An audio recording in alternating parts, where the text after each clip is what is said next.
You can't have this and then expect people to support this.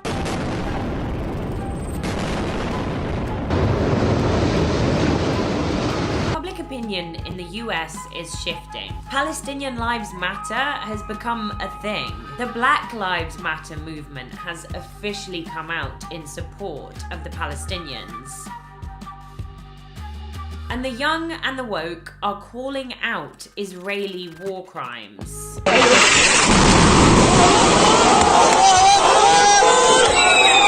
One of the reasons for this could be because rolling US-centric news channels, with Hamas missiles still being fired into Israel, Hamas and Islamic Jihad rockets streaking across the sky from Gaza, sirens ringing out, warning Israelis to take cover, have been replaced by citizen journalism and smartphones that are revealing civilians at their wits' end in Gaza.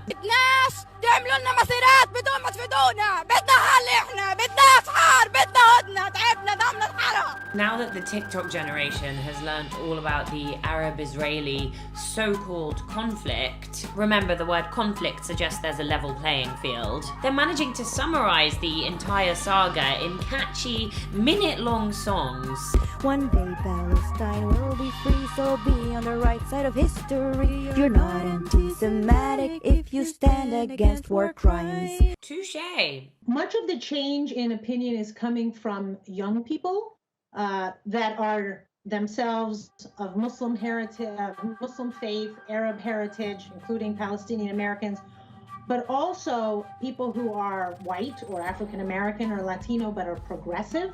They're realizing that what's happening in Palestine is just as atrocious as genocide against Native Americans. And it's not just the youngsters. According to a Gallup poll from last year, 70% of Democrats support the establishment of a Palestinian state. And I'm no pollster, but my hunch is that that figure has probably skyrocketed over the past week. Which means that Joe Biden's policy of simply saying Israel has a right to defend itself and then selling Trump's best friend, Bibi, more weapons is revealing him to be somewhat boomerish and unwoke when it comes to Israel. The only people really loving Joe Biden's Israel policy seem to be Trump supporters.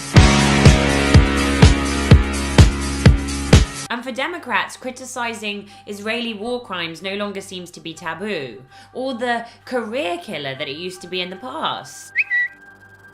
And now Alexandria Ocasio-Cortez, or AOC, and Rashida Tlaib and Mark Pocan have issued a resolution that's challenging Joe Biden's $735 million arms deal with Israel. And even if it isn't pushed through, and it's not likely to be, but the debate that this proposed resolution would spark about the propriety of selling Israel weapons in the House of Representatives would be unprecedented in US politics.